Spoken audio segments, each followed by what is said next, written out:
Welcome to another deep dive. We're diving headfirst into the dynamic, often exhilarating, but let's be honest, undeniably volatile world of digital assets today. It really is a roller coaster sometimes. Exactly. It's a space where innovation is constant, but for many, the constant shifts in value, that can be a major hurdle. Definitely. So what if there was a digital asset designed to be maybe a harbor in that storm? Something offering a different kind of stability? Our mission for this deep dive is to truly understand one such asset, Tether. Specifically, we're going to unpack its foundational claim, explore the mechanisms it aims to use to achieve stability, and really delve into what this all means for its prominent role in the digital asset landscape. Right. And for you, who's already navigating the space, we're aiming for that deeper layer of understanding, cutting through some of the noise. Our primary source material for this deep dive comes straight from the creator's foundational documents. We've got excerpts from the Tether USDT whitepapers found on whitepaper.io. And whitepaper.io, for those maybe not as familiar, it's generally known as a leading database for these crypto white papers. Right. These aren't just like marketing fluff. They're supposed to be the blueprints. The creators lay out their vision, the mechanics, their core promises. It's where they make their case, essentially. Exactly. It's where they try to establish that initial credibility. Absolutely. And when we talk about foundational claims, Tether makes a pretty striking one right there in its white paper. It states, and I'm quoting directly here, Tether is a cryptocurrency token claimed by its creators to be backed by $1 for each token issued. Okay. Now, for anyone engaged with digital assets, that's not just a simple statement, is it? Oh, it's anything but simple. And what's really fascinating here is how that claim immediately positions Tether so differently from, most other cryptocurrencies. Yeah. Think about assets like Bitcoin or Ethereum. Their values are largely dictated by market forces, adoption, tech developments, even just sentiment, right? Totally. They're designed to move. They're designed to fluctuate, sometimes wildly. Tether, on the other hand, claims to be fundamentally different because of this direct link. This asserted one-to-one peg to the US dollar. That's its whole thing. That's its defining characteristic. It's an attempt to bring that familiar concept of stability from traditional finance right into the digital realm. It's a huge departure, really, and it's why Tether became such a pivotal innovation. For you, the listener, maybe you're watching market movements or trying to make transactions in crypto. The idea of a digital asset that claims to hold stable value against the dollar, that offers completely different utility. It's totally different. Most cryptos are, celebrated for being decentralized, independent from central banks. Tether, conversely, it highlights a direct relationship with one of the world's biggest currencies. Right. It's not really aiming for speculative gains in the same way. Its value proposition is stability, and that makes it incredibly useful. Yeah, useful for things like hedging against that crypto volatility, right? Exactly. Or facilitating quicker international transfers without worrying about currency conversion risks, maybe. Right. Or even just acting as a reliable pair for trading other digital assets. It's like a stability mechanism in a famously unstable environment. Perfectly put. That's precisely right. And this brings us to a really crucial nuance within that foundational claim, something the white paper itself is quite precise about. Okay. It says, claimed by its creators to be backed. That word, claimed. It's incredibly important, isn't it? Yeah, that stands out. It's not presented as like a definitively verified fact by some independent third party within the white paper itself. It's an assertion by the creators. And that distinction matters a lot in this space. Oh, absolutely. In traditional finance, if something claims to be backed by an asset, there are usually strict regulatory frameworks, audits, oversight, ways to ensure that backing is verifiable. Right, you expect proof. Yeah. In this newer, less regulated world of digital assets, a white paper is more like a declaration of intent and design. So understanding the difference between a creator's claim and, let's say, independently verified reality is absolutely essential. For critical thinking, due diligence. Exactly. It asks you, to look beyond that initial statement and consider how such a claim is actually substantiated, if at all, and what that means for trust. Okay, so to set the stage for our deeper dive, we're looking at Tether, cryptocurrency token. Its central feature, as per its own white papers, is this claim. Each token is backed one-to-one by the US dollar. Hmm. This claim of stability is what sets it apart, makes it a cornerstone, really, of the broader digital asset ecosystem. But how? How does it even attempt to maintain that peg? That's the million-dollar question, isn't it? Or maybe the billion-dollar question now. Probably. So the white paper outlines a pretty explicit mechanism for maintaining this dollar peg: issuance and redemption. Okay, issuance and redemption. In theory, it's simple. When a user wants to get Tether, they send $1 to Tether Limited, the company behind it. Right. And in return, one Tether token is issued, minted. Conversely, if a user wants to redeem their Tether, they send one token back to Tether Limited. And they should get $1 back. They should get $1 back, yes.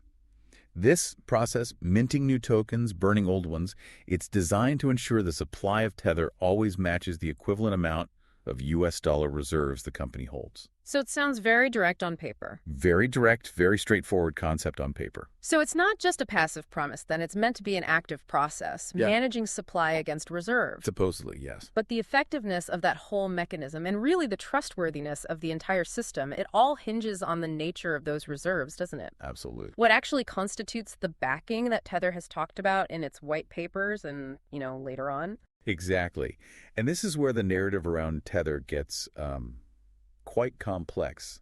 And it's been a source of significant discussion, huge discussion. Yeah, I've seen the headlines. Right. Within the crypto community, among regulators. So initially, the white paper sort of implied a direct one-to-one backing with traditional fiat currency. Specifically, US dollars held in bank accounts. Simple enough? Seems simple. However, over time, the composition of Tether's reserves, as reported in their attestations and corporate disclosures, it diversified a lot. Diversified how? Well, instead of just holding cash, the reserves have, at various points, included things like commercial paper, corporate bonds, precious metals, secured loans, even investments in other cryptocurrencies. Hold on, so it's not just cash in a bank account anymore. That definitely changes the definition of backed by $1 for a lot of people. It certainly does. What are the implications, then, of a reserve portfolio that includes all these other types of assets? This is a critical point. It's something the market is continually grappling with. While, commercial paper or corporate bonds are traditional financial instruments, they are not immediately convertible cash. Their value can fluctuate, their liquidity can vary, especially in times of market stress. Okay, so not as stable as cash itself. Potentially not. For example, if a large number of Tether tokens needed to be redeemed all at once, like in a panic. A bank run scenario, basically. Sort of. And if a significant portion of the reserves were tied up in these less liquid assets, the ability to actually maintain that one-to-one peg could be challenged. Seriously challenged. Right. So this diversification, while it might offer higher returns for the issuer, it introduces a different risk profile compared to just holding pure cash or very liquid government bonds. So it moves the discussion from simple dollar backing to something more nuanced, like the quality and liquidity of the assets backing the token. Precisely. Quality and liquidity become key questions. And this sounds like it links directly to all the regulatory scrutiny Tether has faced over the years. Absolutely. Can you walk us through some of those key moments, particularly regarding these reserve claims? Sure. The composition and, maybe more importantly, the transparency of Tether's reserves became the central point of contention. It led to significant legal and regulatory challenges. Like the New York Attorney General. Exactly. Probably the most prominent case was the investigation by the New York Attorney General's office, the NYAH. In 2021, Tether and its sister company, Bitfinex, they reached a settlement. Okay. And the settlement order, it detailed that Tether had, at times, made misleading statements about its reserves.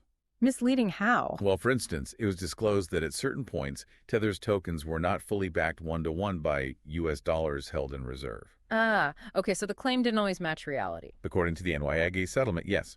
The settlement required Tether to pay a penalty and, crucially, to provide regular public attestations detailing the actual composition of its reserves. So forcing more transparency.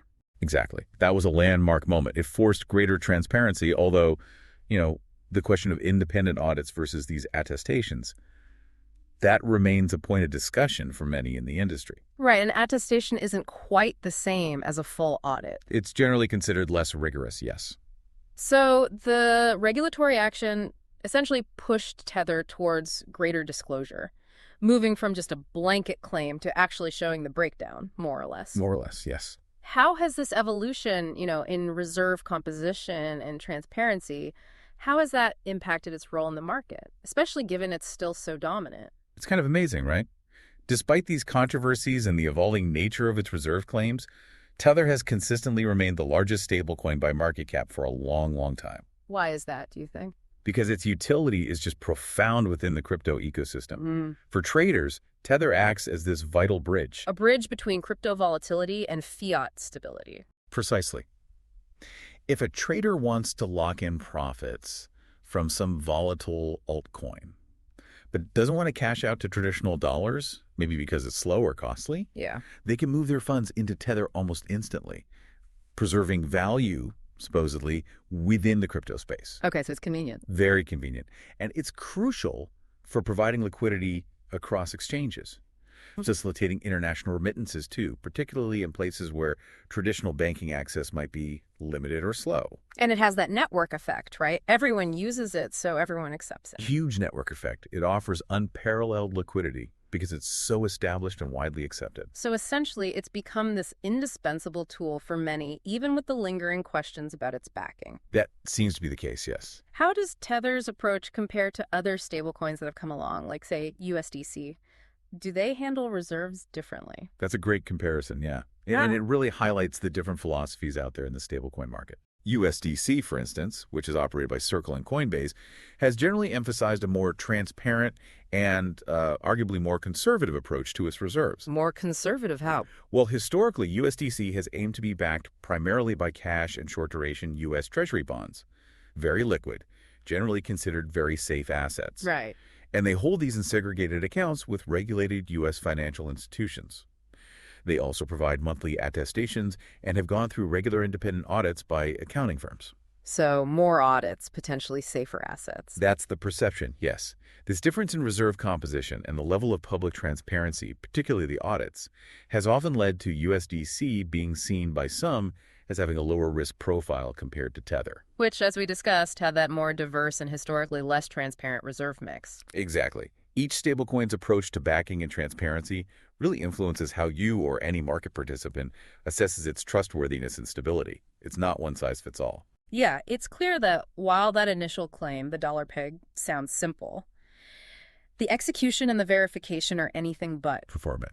The evolving nature of Tether's reserves, the regulatory push for transparency, it really underscores that tension, doesn't it, between the creator's claims and the market's need for verifiable facts. That's the core tension, absolutely. Okay, as we wrap up this deep dive, Yeah. let's bring it back to that core concept Tether really introduced. This idea as a digital token that claims to be directly backed one-to-one by the US dollar. This is the defining characteristic highlighted in its white paper, and it's what allowed Tether to carve out its unique and, frankly, dominant position as a stablecoin. And if we connect this to the bigger picture, the very existence and the widespread adoption of a token like Tether, with its stated dollar backing, its evolving reserves, all the controversy, it signifies a truly pivotal intersection. An intersection between the innovative, often volatile, decentralized energy of the digital asset world and the established, sometimes rigid stability of the traditional financial system. right? Old meets new. Kind of. It's not just about creating a new form of digital money. It's about continuously exploring how digital assets can leverage the perceived solidity of fiat currencies, creating new uses for trading, payments, liquidity that just didn't exist before. It's like a real-world experiment playing out. It really is, an ongoing experiment in how these two financial worlds interact and influence each other. And it absolutely underscores the importance of those documents we started with, the white papers.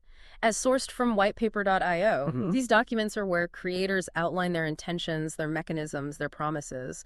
But as our deep dive has shown, it's the ongoing scrutiny, the regulations, the market's demand for transparency that continuously shapes how those initial claims are understood, verified, and ultimately whether they're trusted. The white paper is just the starting point. Exactly. So for you, our listener, here's maybe a provocative thought to consider as you reflect on all this. In an increasingly digital global economy, what does it truly mean for the future of trust and value? If a dominant digital asset stability ultimately rests not just on pure code or decentralized consensus, but on an evolving portfolio of traditional assets, and, crucially, the strength of its creators' claims. That's a deep question. What are the implications for you as an individual investor, for the broader financial system, when the digital dollar you hold is effectively a promise that's constantly being refined and scrutinized? It's a question that really challenges our definition of what makes money, digital or otherwise, truly stable. Something to think about.